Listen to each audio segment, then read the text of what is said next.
How do you pronounce this?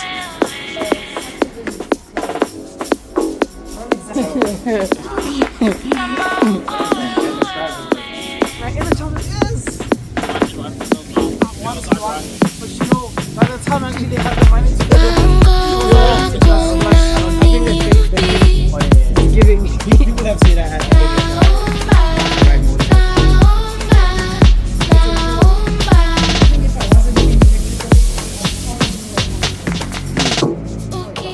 Oh my goodness, guys, we truly are live in the majestic city of Cape Town, South Africa. I say that so many times. It's basically become a little motto of mine. Yeah. But essentially what I'm trying to communicate over to my younger self, because that's really the point of these videos. Is to be like, listen, you're privileged enough to be in a city like Cape Town, so you better be just making the most of it.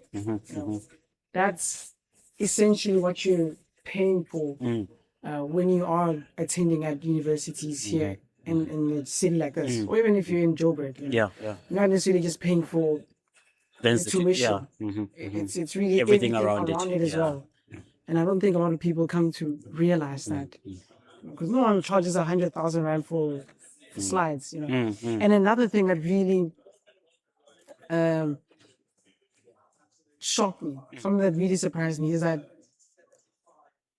what I learned here and what someone learns from TUT, the moment we go into mining, it's a leveling playing field. Okay. The advantage that you somewhat had for studying at UCT or at VITS, it goes away. It doesn't last forever. And I think people have this notion that when you studied at these institutions, then for your whole lifetime You have an edge up you have an against edge up. other No, people. that's not how it works. Maybe, So after maybe even 2-3 years- theoretically, but like how that applies practically, that might not be the case. It's you not know, the case you at might all. not know. You might know everything about how the transformer came to be. Yes, but yes, when it yes, came yes. to fixing it, it's came like to fixing it. whoa novices at, Well, no, this is where at this thing. exactly. So if anything, now think of it as a window. A window that has a timeline.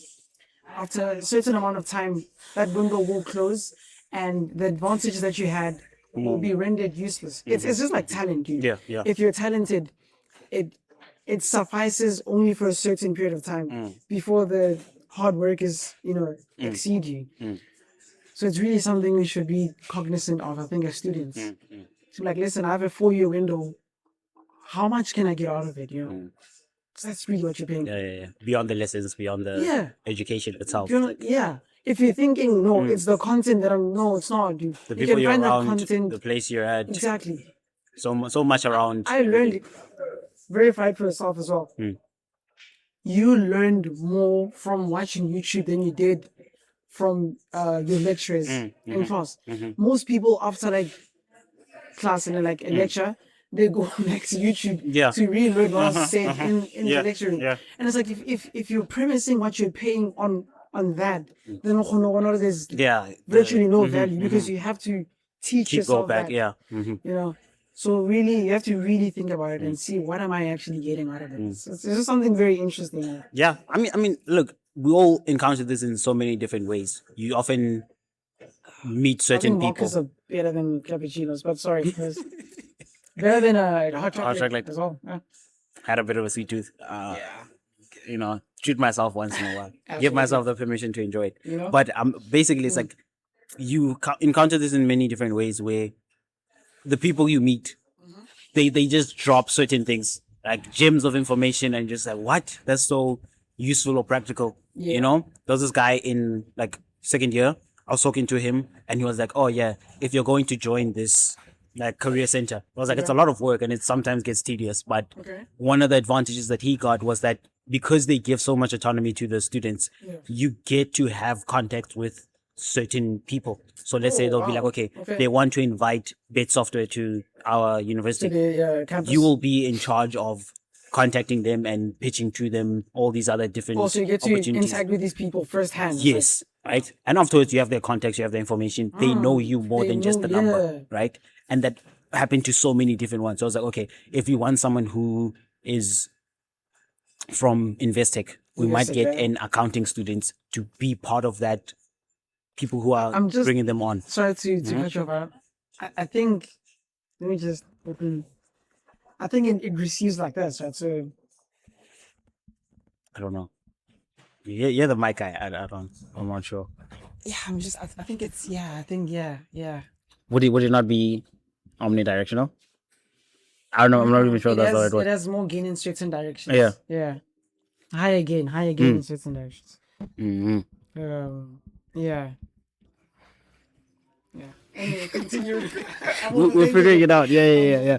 But basically, it's like they would get someone who's like from like someone who's in that space to be like, okay, Like career services. yeah, career services, right? So you bring someone in who's like part of like accounting or who's studying it, and then maybe they would talk to them more. Not from a point of view of they know more than you, but they might gain from having that person's contact, right? Certainly. You talk to them, they come to the institution, they pitch whatever, and then you have that person's contact, right? It's exposure. Dude. Yeah, It's- that was something. It was like if you're going to go into that's one of the key benefits that you should have in mind. Don't just go into it like, okay, I'm going to be here, I'm going to find us a random company, they're going to pitch their thing and they're going to leave. It's like, okay, who do you want to talk to?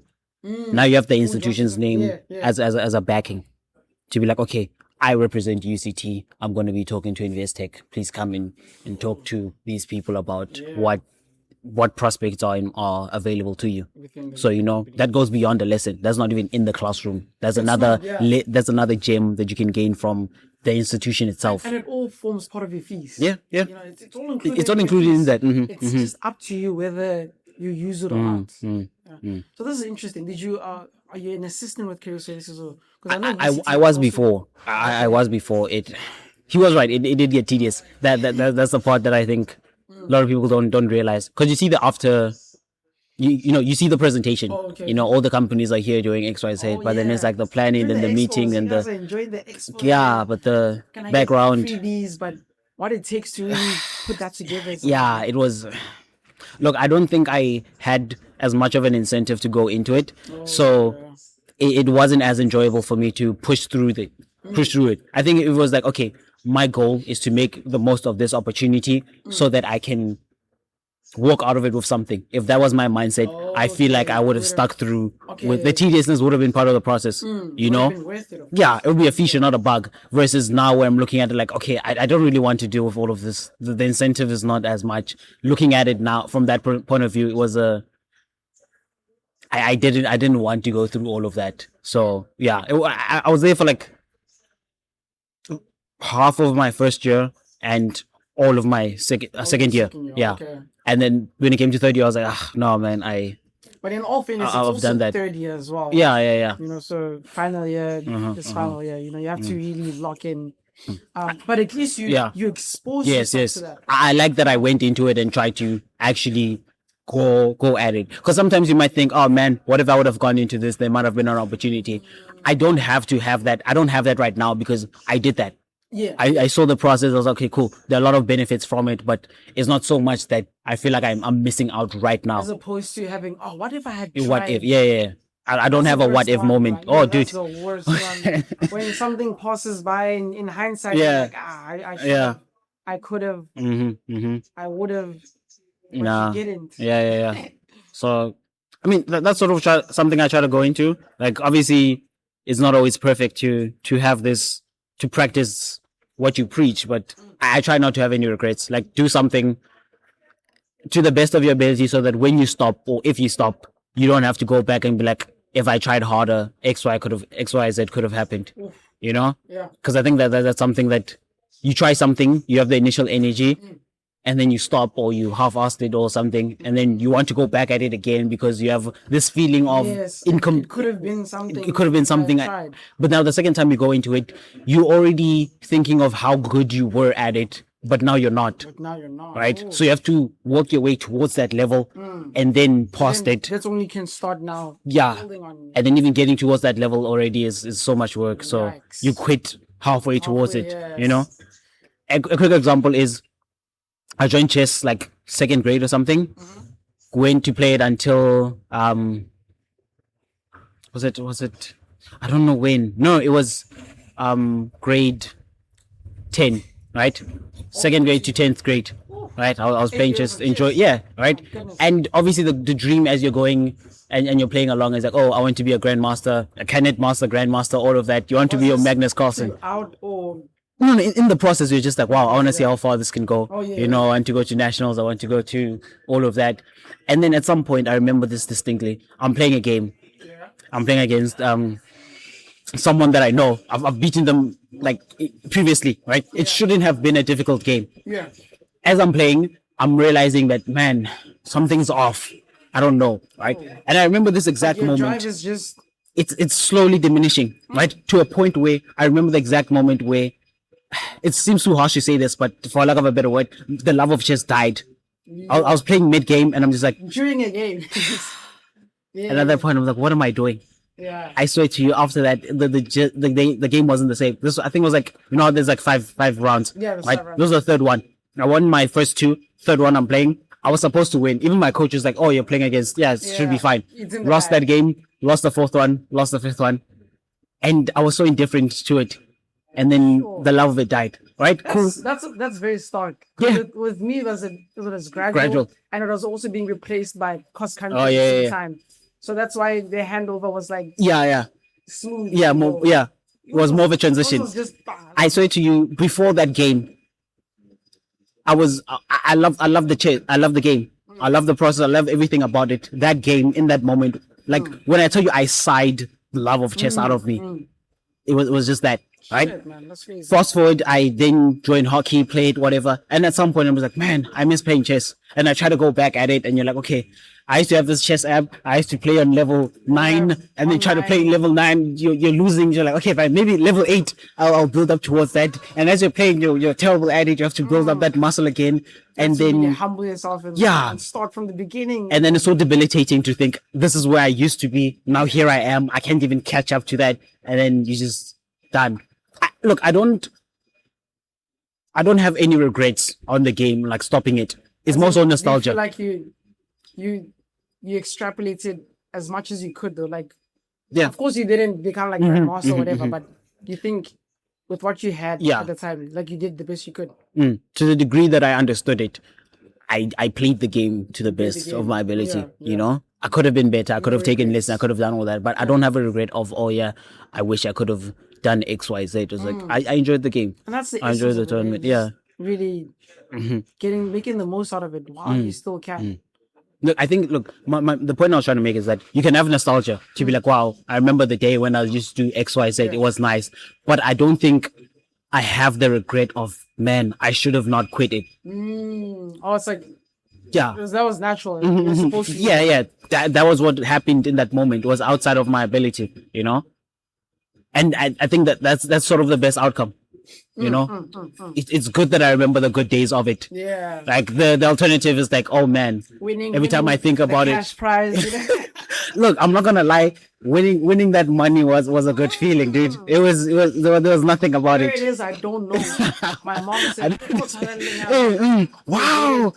I remember this, right? I don't even blame her for it because I would have not even known what to do with it. But I get into the car, Mom, I want first place. I hand her the medal and the envelope. Money, it was a lot of money. 300, 400 something. Right? The tournament, and I'm like, I hand her the envelope with the money and also the medal. I show her, she's like, wow, that's so amazing. And then she hands me the medal. It's like I didn't even realize in the moment. It's like, oh, here are these things, and it's like, wow, here's a medal back. Wow, that's so, and I'm happy. And then now I'm thinking, I'm like, wait, I never saw that money. What happens? Yeah. Look, obviously, it went to better things that I could have ever spent it on, but it's just such a funny thing to be like, oh wow. And it's so good that I knew that the money was something to win, but it wasn't the reason for playing.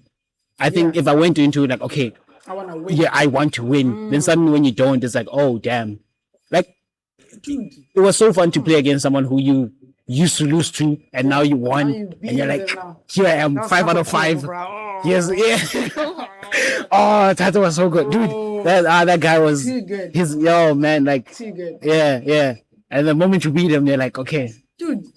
It's like, I can look at this game. I'm satisfied, you know. Yeah.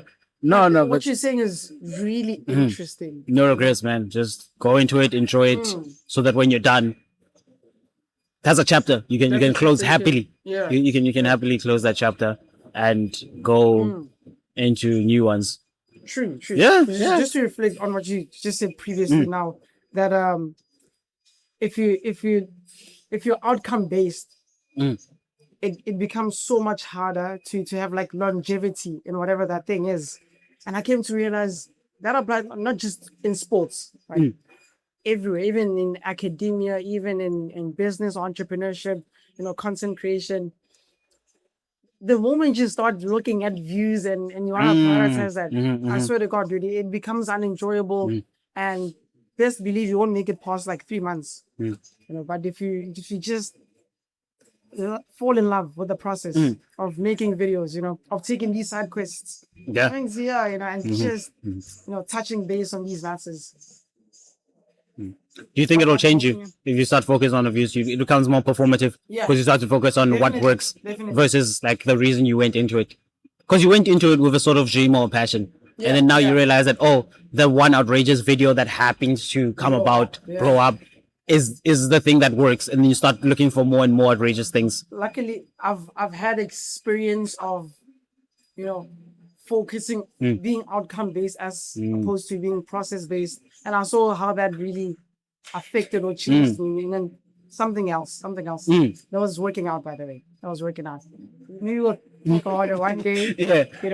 But yes, I took that lesson and tried to apply to this to be like, listen, dude, I wonder if I was like, okay, that Stereke's video blew out. Let me start pumping more of that, or more edits, or I was just gonna kill it. It was gonna kill the passion. I was gonna burn out as well. So just continue doing what I wanted to start this thing for, and that was the passion. So just be like, let me share, the journey. Let me share the engineering. Share just whatever's on my mind. And whoever it lands on, hopefully, resonates in some way. If not, just scroll. The internet is a big place. It's okay, and I'm okay with that. I'm content. But it's the process, not the outcome. And I've seen people like lose themselves, with outcome based. Trying to create something that isn't what it started off to be. Now it's clickbait. Now you start embarrassing yourself. Humiliation. For the views. For the views, bro. Anything for the views. Bro, I've seen some cringe things, and I'm like, of creators that I enjoyed watching. But over time, it's just like, dude, what are you doing? I think Hamza was one of them, Remember, like back in high school, Hamza would just have this raw video, he'd film himself, and just be honest with us. Oh, dude, I appreciate your honesty. And then it got to a point where now he just lost it. Now he's creating hyper stimulating garbage videos that don't even have messages behind them. It's just how many people can I get locked onto the screen? And in all fairness, he has to eat. They have to make money from it, but it lost its essence. It lost its essence. And with that, he lost a large portion of his fan base, but obviously being replaced by this and here's another thing: if you're chasing outcomes, you're gonna attract an audience that cares little to nothing about your content or who you are. It's not about substance. It's like, not about substance, grab my attention, show me something interesting, I'll leave. Yeah. And you don't want that. I don't think you want that. But yeah, man, that's just my 2 cents to my. No. I like that you stumbled upon this and you encountered this, because this is an experience that you wouldn't have found unless you went into this space, right? A few months ago, I was telling you about this, like as we were coming here, when I was like, oftentimes I wait for a moment or a certain event for me to do something. I can't wear this fit. I'm just gonna go buy bread. No, give yourself the permission. I need an event for a certain thing, right? Oh man, I wish I could try this thing. The next time I'm with my friends, I'll go eat at this place. Oh man, I wish I could wear this outfit. When I go to campus on a specific day. I have this suit outfit in my mind, and I'm just waiting for a day where I want to have this thing now. I call it in my mind. It's called breaking bread with your brothers. And I just want us all to just dress up really nicely. Real nice. On a night out, just on a night out. There are many hotels here in Cape Town. that have really nice restaurants, and we just go to one, you know, with a skyscraper view of the city, and just, you know, enjoy. summarize the year or something like that. That's one thing I wanted to do last year. But then toward the end, it got a little bit. No, I understand. Boom, I came over. Yeah. If it weren't for that, that would have materialized, I think. But this year, I think we do. But here's the thing, like you're saying, I'm waiting for something. Yeah. And you don't have to. You can give yourself permission. The permission to do the thing, do right? that, Yeah. I started doing that like 2 months ago, where I kept telling myself, man, I wanna wait for a certain moment before I do this thing. And I was like, you know what? Why don't I just do it now? Why not? I just, so I put on a very nice fit, went outside, bought like 2 things, came back home, right? But I enjoyed it, right? And often it's like, I don't know how to put this in words, but it's like you need to wear your clothes, right? Yeah, Oftentimes you buy them and then you keep them around for certain reasons, for certain events, and it's like I realized weigh how them. messed up that notion, diaparo tsa Christmas is. Like you wear the clothing like once, twice a year. If they're that nice, wear it all the time, Wear it all right? the time. Right? Yeah, Like, literally. wear it all the time. Do that. Yeah, I remember even when I was getting into, this is sort of a tangent, but not really. When I was getting into like improving my style and everything, right? Someone was like, pick out your best I used to outfits, wear sweatpants at everywhere. least all the time. everywhere. There He's was come a long way, guys. You like can see I would happily wear sweatpants and leave the house not knowing any better. I was happy as can be, right? And then over time, it was like I stumbled upon this video where this guy was like, "Oh, pick out your best outfits, find out what you like about them, and buy more pieces like them." Yeah. They're the reason they're your best outfits. If you had to look into your outfits and like, okay, like right now, if you look at me now or any other time throughout the year, 9 times out of 10, if you had to guess what color I'm wearing, it's probably going to be black. I like a clean black outfit, almost always black. Like once in a while, I'll pop in a bit of white, like black and white. But if you looked at my laundry, black, completely, right? So it's like find the outfits that you love, find out what pieces you love about it. Maybe it's the shirt, maybe it's how it fits, maybe it's the shoes, maybe it's the style of it. So nice and quiet now, eh? Yeah. And then buy more of those outfits. And then wear those outfits. There's nothing. It's that simple. Yeah. If it's your favorite outfit, imagine if you could wear it all the time, everywhere, In different variants. right? But you won't get to that point when you're waiting to wear that outfit to a special occasion. But then that a special occasion might not come about. You want to try this new food, try it, right? Yeah. I tried out like 3 different restaurants in like 3 different days. I didn't like any of them. And But you try. now I That's the know, thing, right? that's the thing. Now, because I had been contemplating in my mind, man, I wonder what this will be like. All right, I wonder what this food in here will taste like. Firstly, I needed bigger food. Yeah, Bigger pizza, exactly. pizza. I was like, no, let me try. Like, Or jaga sushi ko rasnim like no, you won't find even it if there. you find the sushi there, It won't be the same. It's not the same because it's like there's so many variants. I had black rice sushi the other day during Paul's birthday, and I was just like, when else are you gonna get opportunities to try something? Even if you don't, and I understand people have this fear of regret. Paul has it a lot as well. So like, if You try I this and it spend this isn't. much, it is something it's really get afterwards. It's not worth it. Let me rather go for like a pizza. Or Yeah, something I know. Something I know. It's like, Yeah. oh my goodness. Are you really in that city just to eat what you would eat back home? Or visit the places that you would back home? No, you don't do that to yourself. I think, look, the regret comes from the expectation versus reality. And as long as you have that in mind, you'll never really know. Because you assume it's good. outcome-based. Yeah. It's outcome based. You assume it's good, right? Why wouldn't you look at how nice it looks? Look at how everything, and then you try it and it's not. Now you know not to do that again, know right? not to do It's it a lesson that you couldn't have learned any other way. If your mindset is process based, it's like I'm doing this to try out new things. Yeah. Not I'm expecting for this to be absolutely the best thing I've ever put in my mouth. Like you try it, isn't it? Then you don't have to think about it again, That's okay. right? You don't have On to to try the it next again. thing, on to whatever else is left. And I think that applies beyond just food. I want to talk about dating yet. But, Yeah. dating as well. Just consider something different. I say something. That's Oh my God. I got that. No, exactly. No, but I get what you're saying, man. I think it's like, What else? as long as you, Sports as well. yeah, as long as in your mind you have this perfect reality of what this thing is, and you're not willing to test that out in the real world, you won't forever know. Maybe it turns out you actually don't really like it. Yeah. You know, like in my first, second, and third year, I went through different stages. I thought I wanted to do computer. No, I thought I wanted to do cybersecurity. Tried it for like 6 months straight. Enjoyed it in the beginning. Towards the middle, it became tedious. Towards the end, I didn't like it. I couldn't see myself doing it. And then I'm glad I went through that to be like, okay, yeah, I went through all the stages. I actually tried it. Thought I wanted to do software development. Tried it. No, I cannot see myself doing that. I would do it as a job, but if you ask me what do I want to do out of all the things out there, I wouldn't land on that. Right now it's data analytics, right? And it's like I had to sample all of those things, try them out, see what works and what doesn't. And a lot of things didn't work. You know, I looked at game design and I'm like, nah.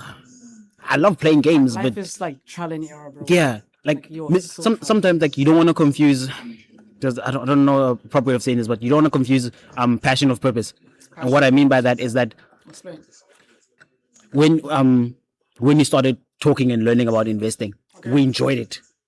Was there a moment where you saw yourself as a accountant? See, exactly. I enjoyed the process of learning and looking at the markets and doing all of these things, but I knew deep down that no, I would not want to I study. wouldn't want to wake up No, and be like, my job is. I want it to be a small aspect of my life, but I don't want it to be. I don't want it to be a part of my life in that much of a capacity. It's a passion, not a purpose. Yeah. So it's like, okay, I enjoy playing games, but it doesn't mean I want to. I want to be a gamer. Yeah, no, not at all. I enjoy looking at beautiful code. Would I want to write that full time? No. Once in a while, sure, but I needed to test that. I needed to test that, find out whether or not that was what I wanted, you know? And a lot of things in life is like that. You think you like this food, you think it looks nice, you try it, not it. I'm not going to do that again. On to the next. And then you discover something. Even today, when you're testing out fragrances, you know, you look at a fragrance, wow, it looks nice. You try it, okay, smells nice. And then it develops as time goes by.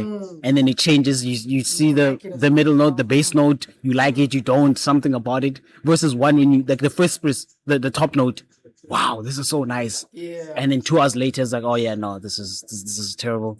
For we know, those metallic ones could have been it. You mix them up. That's a problem. You don't know which one. It smells metallic, cold. base, yeah. Yeah.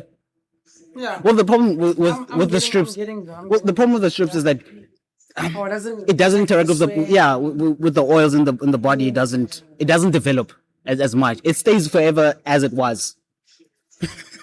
No, look at that one. Just buy the fragrance. That's the key. Thing is, this channel's not monetized. We're not making money. Oh yeah. Yeah, no. I'll definitely give it a. Yeah, and that's something you wouldn't have known. Hell, I'm not experimenting. Try it out, man. Try it out. Oh my goodness, man. Yeah. Actually, I think that would be the main takeaway, if anything, of this video. Yeah. Like, trial and error. Try it out. Oh my goodness. Like, try as much as you can. Yeah. And also, like, get lost. Like, what I mean by that is, like, often, my first and second year, I knew 2 locations off by heart. Kevin, right? this is one of them. Yeah. From my building towards Cavendish, from my building towards campus. Those 2 I knew off by heart. Everything else, I don't know. I didn't know what was in front of me. I didn't know which buildings were behind me. I don't know. Right?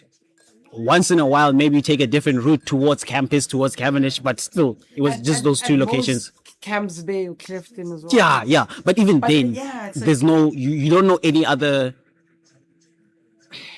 places around that. Think of it like a game where you're unlocking parts of a map. You know 2 locations, you know 2 roads, maybe a third one over there. But that's actually a very brilliant analogy. Yeah. You play GTA, right? And most people, I remember when I was very young, in Kala, Vice City, you know, you'd be dying to get on the other part of the map. You know, you'd be trying everything you can to unlock that part of the map. Yeah, And it's like, yeah. but in real life, we don't do that for some reason. So it's just like get lost, go out, go try a different route. Remember the first, was it the first adventure we had in Cape Town? I remember we came to this very place, and then we took a walk to see. Oh, yeah. I And don't then know where we ended up. no, I think we went at VNA. At VNA. Yeah. She was walking. We walked all the way there. Take a journey. Let it drop you somewhere. I don't know. Yeah. And just start walking and start exploring. And then the you city. just see. That's how we come across Crossley and Web. It's just walking around, and that's all. I think from that, it also sparked that house view. Oh yeah, yes. If it weren't for that Yeah. initial walk, I don't think we would have had the idea of listen. Let's actually see what properties have open houses Yeah. here in Cape Town, and let's just show up to all of them. And it started as a vision, it's growing into something else where we talked about coming here at one point and seeing the place, and now we're actually here to view the property itself. And otherwise, that would be the one that we're looking at on that day. Yeah, So it's like, VNA. yeah. We're looking at these properties. Damn, dude. Can you I imagine? wonder what it's like the inside? view would be like from there. Fast forward a few weeks, you come across a listing of one of the properties online. Obviously, literally called up the agent and set up a meeting. And these dudes, dude, they're like, they make things happen. So it didn't even take long to respond. I think it was literally the following day. We had sent a interest or request interest. I don't know what it's called. And then they replied the following day in the morning. In fact, in the morning, and like, okay, Shahu, was it a Friday or Thursday? I'm not sure about the date exactly. I think Thursday or Wednesday. Yeah. But yeah, either way, you dressed up nicely, as nice as you could. For students, for children. Because He was blindsided. Like genuinely, I can't even.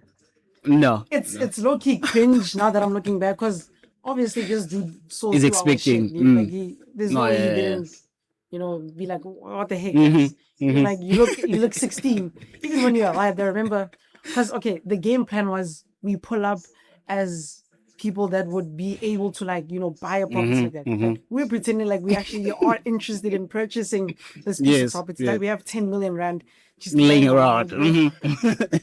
So we got there, dude was just like, oh, Where are your parents, guys? where are your parents? What was going on? It's our us. parents, it's us, It's us. Yeah. But either way, he was a very kind dude. And he showed us the property. And if anything, we were underwhelmed. Oh yeah. We were super underwhelmed. Because, again, coming from Rustenburg, I think you meant overwhelmed. overwhelmed. Yes. I think under. I think obviously the price is overwhelming, but the real estate is underwhelming.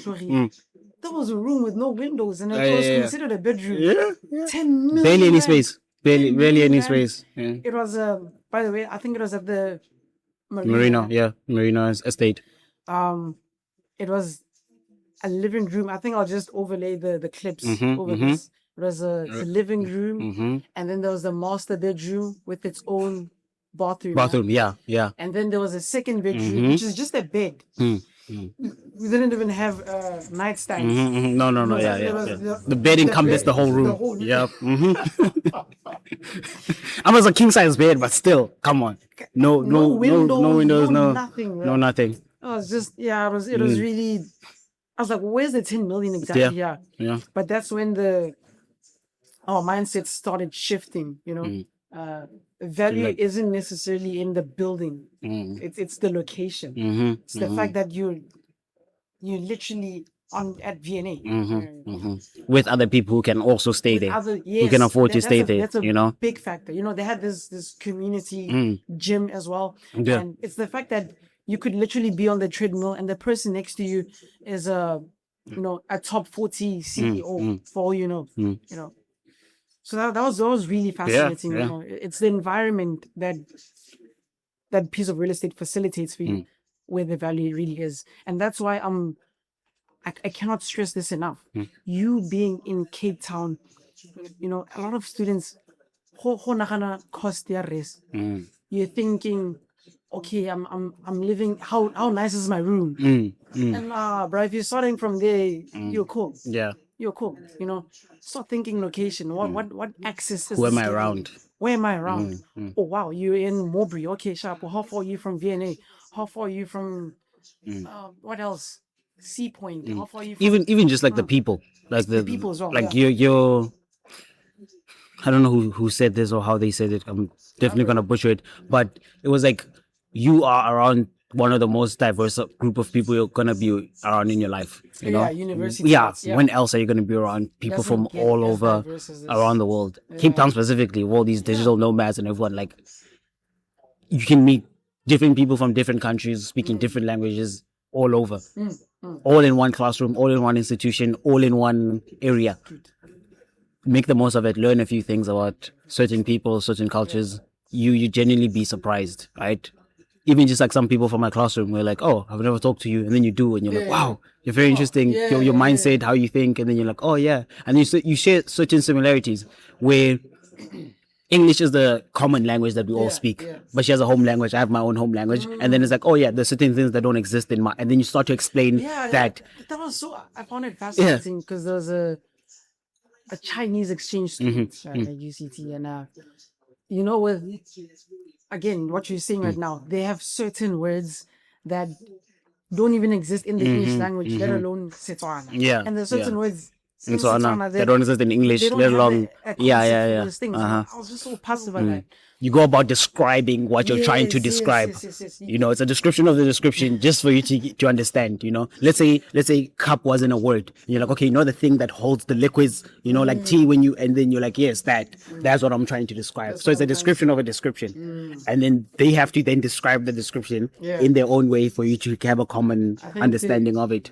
There's this thing, you know, for 1,000 rand or 100,000 rand, how do you say Nelson Mandela like president? Oh, okay, yeah. And then For it's a lot of like people, it's like bukai is not actually like a word. It's like especially in that context.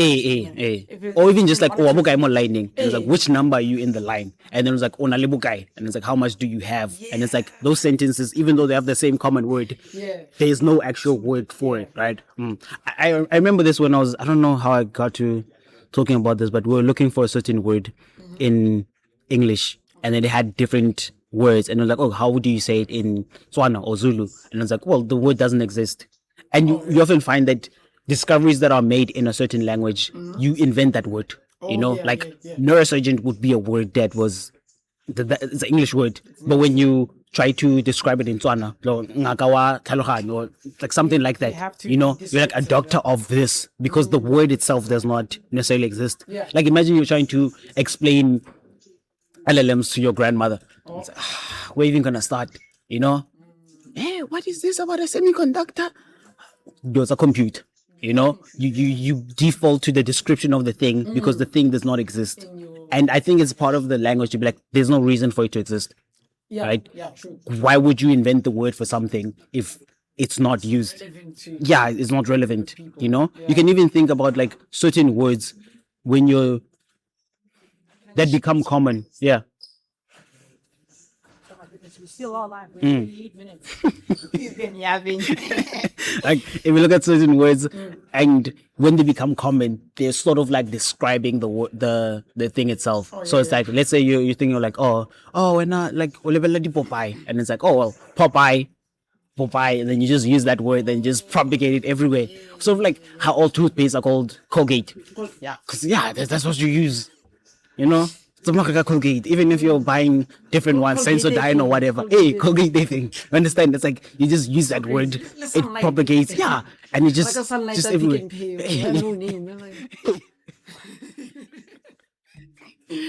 That's just how it goes, right?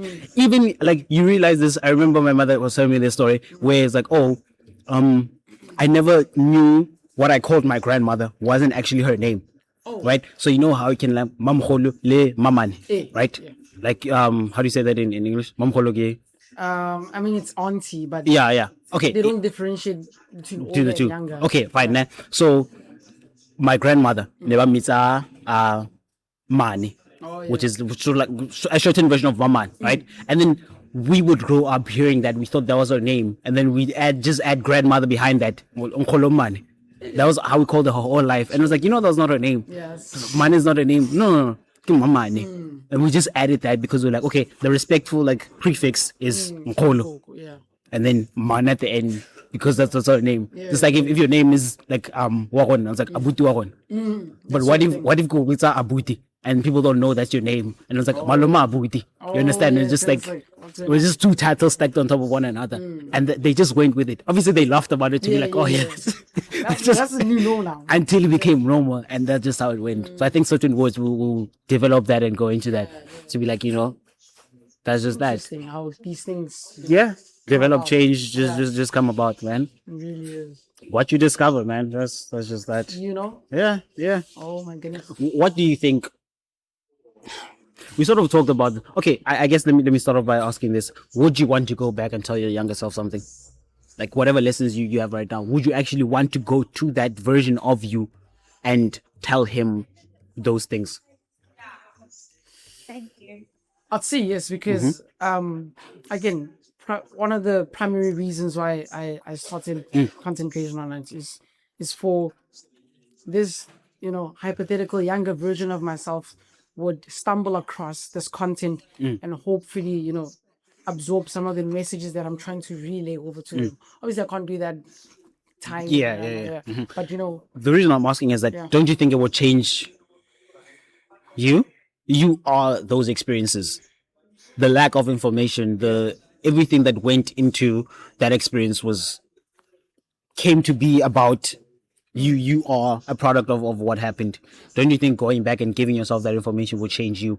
Or do you think that's the ultimate good? it would change me, but I think it'd be for the good because I'm thinking now, let's make it more practical. Let's take my little brother, for instance, right?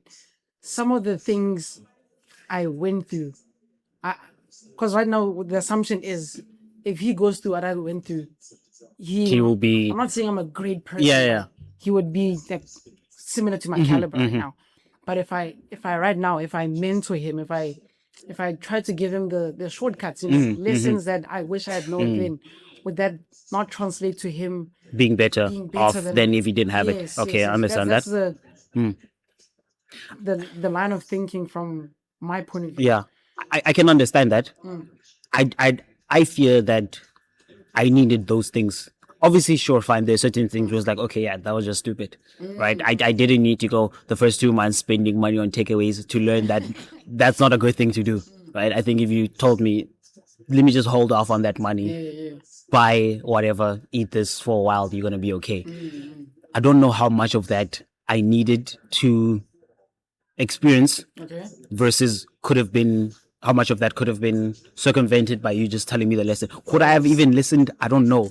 Likely not. Part of it is that I think I needed to go through that so that I got to a point of knowing what that felt like so that I wouldn't repeat it.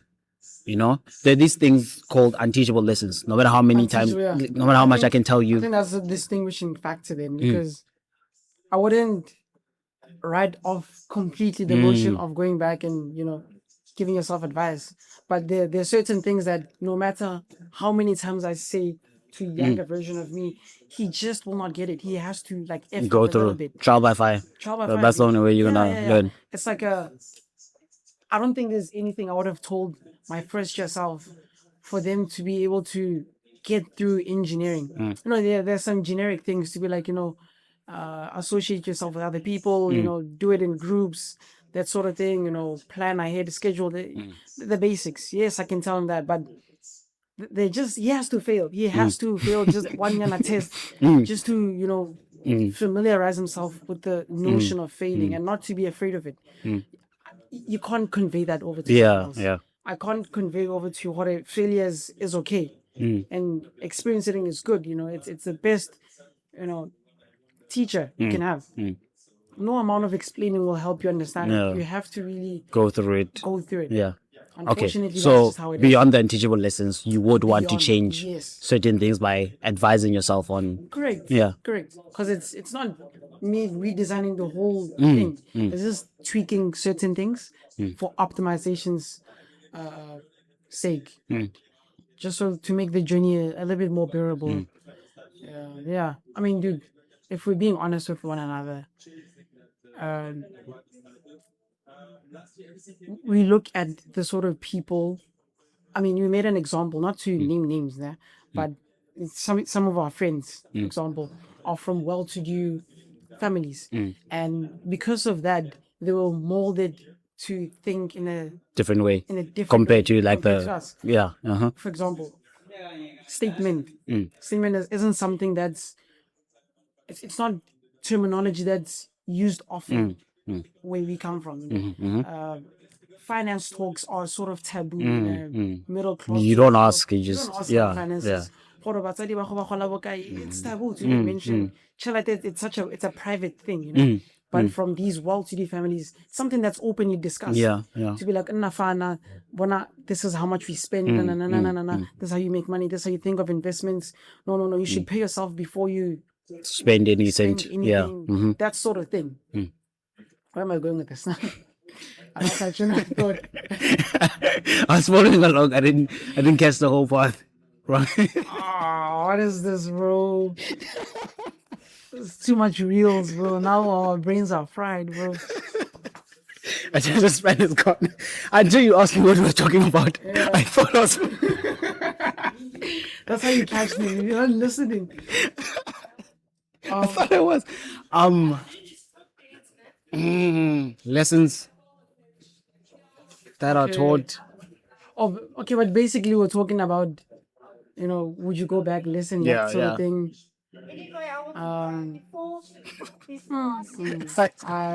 Let's leave it. It is what it is. So you wouldn't go back. I wouldn't. I would. You would go back. You would go back. Certain things you have to go through them. You have to go through them. No. I get that, man. I get that. And yeah, dude, I think. Oh, it's so nice how everything just comes back to the same thing at trial and error. Yeah, the more you try, the more exposure you get. I think, gun for exposure. Maybe there's something I could tell my past self in first year. Yeah, gun for exposure, bro. I mean, something that I just try to be in rooms where you feel undeserving to be in. Yeah, learn a better. Yeah, about something. There's actually another fascinating thing. Let me just check it. It's so boring. It still is. I think we have around an hour. No, I mean, total duration. But yes, I said I had an interesting reflection. Yesterday I journal, right? So I journal from time to time just to reflect and consolidate some lessons. And one of the things that I actually wanted to speak about today is the whole notion of raising your ceiling, right? That's still circles back to the whole exposure theme. Back when I was still a cross-country athlete, during training, we had this item within the training regiment. What is it? Regiment, yeah. Regiment, yeah. Like a regime. Not a god. Yeah. In the training regiment, yeah. Which was called AFLOS. AFLOS, it's relay, I think, in Afrikaans, right? And so what coach did is that he split us into two groups, right? By the way, neither of the groups were considered slow. Like within the team, everyone was fast, just different degrees of fast. So the first group was Group A, which is the Blitzvinnig group. It's like really fast. Yes. And they were usually all the gents in high school. And then you just have the Vinnig group, These are usually like primary school students, all the way to like grade 7. Yeah. And the fascinating part is for the longest time I was in the second group, the Vinnig group, right? And as you grow and the more you practice, obviously you build your capacity, right? And you get faster and faster and faster to the point whereby I was finishing like in the top 2, top 3 kind of positions, if you will, during training. That is, during training, I get. And then the fascinating part about that is that the growth started to plateau. So from being at the back of the group to get into the front, growth is quite high. The rate at which you grow is quite a lot. But as you age toward the top of it, it starts plateauing. You don't grow as much. There's not as much to, yeah. And so I was in this very awkward position whereby for me to go to the Blitz spin-off group, I'd be gapped. Right? But now that I'm in Group B, You're the best at it. I'm the best, literally the best. So it's like, what happens? For a long time, I was comfortable in Group B because it also gives you that validation. So, you know what, I'm the best. It's on. So, and then coach suggested something to me. You know, he was like, try out the first group. This group. I tried it out. It was embarrassing. You're at the back, but you're the last in a Blitz spin-off group, which is still better than being the best in just the spin-off group. Yeah. And that's, I guess, where the whole concept of expanding your ceiling started for me. Because the growth that I had in group number, like when I went back to Group B, dude, Jesus Christ, bro, it's like, I was like, guys, are you even trying? Are you trying? Like, what's going on here? You know, just by being exposed to, you know, much people that are a lot better at the craft. And so I think looking back, I would advise myself to do more of that in academia as well. I'll give an example. You know, kind of get an affinity. Yeah, you know, you had your Zahira Satars, you know, like really smart people. Yeah. I'd be finishing like 8th or whatever in top 10. And the climb from 8th to like first, the growth was exponential. Again, I was really learning, pushing myself. And I finally, eventually at some point, you know, I reached that. I was like, oh, first in top 10. This is really nice. This is really nice. But then that's where you start stagnating. And unfortunately, there was no Blitz spinner group I could migrate to to keep the growth going, you know. So it just stagnated. But toward the end of matric, I think you know they started doing this thing where they have camps, you know, and then you'd be going to this camp, and then several students you compare yourself from to different schools come along, yeah, and that's when you come to realize, as much as you're the best, smart, when you come here, chief, lighty. I'm sure you probably experienced this in first year as well. You know, for the students watching. Mpumalanga, Limpopo, you're the best in your district. You get here in the city of Cape Town, or you get here in Veti, and it's like, bro, I thought I was good, but there's levels to this. There's a whole nother level. But that exposure, it's so important to get, because that's where growth really is, dude. That's how you can accelerate growth. That's how I give so many examples. Yes. Even with pull-ups, you know, I'm sure you're big on working out and stuff like that. But I remember, I pull-up, I would get stuck at like 7 pull-ups, whatever, and then you know, to get to 8, 9, 10, hands are shaking and something like that. Then I started trying weighted pull-ups. You know, weighted pull-ups, and when I went back to just normal pull-ups, then suddenly from 7 to like 15, something like that. Crazy growth. So I think the best way to really go about it is exposure. It'll really like explode your capacity. No, 100%. I experience like I get that in the same, and also in different ways. You know, I thought that you gotta lay off that saint, man. Bro. Oh man, I might have created a monster now. Oh, bro. Next time now you're getting me up. That Prince guy who just keeps me there all the time, spraying whatever. Oh, bro. Anyway, back on track. I get what you're saying, right?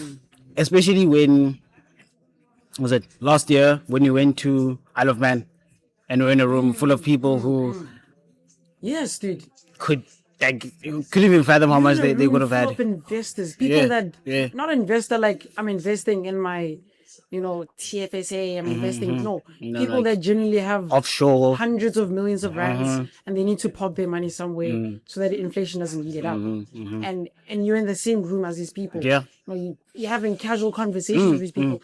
That sort of exposure really, like, it explodes your capacity. So like, I thought a lot of money was X amount, but now I'm hearing about this, and that's not even 100,000 rand was all the world in the money for me at that point. But to have someone to tell you, oh yeah. So I have money in this, and then the interest I get off is around 200,000 rand. I live off of. There are people that live off of the interest of their money. Even who were we talking to again? It wasn't Greg or someone else when they were talking about arbitrage, and then they were like, "Oh, when you start off, it's about Stephen or Stefan. no, Is it not? or someone." But he was like, He was when with, that, the shorts. Golf Estate, and then he was wearing casual, whatever, right? And it was like, "Oh yeah, we started a new fund, and the initial is like 100,000 USD, right?" That was the most shocking thing to me because wait.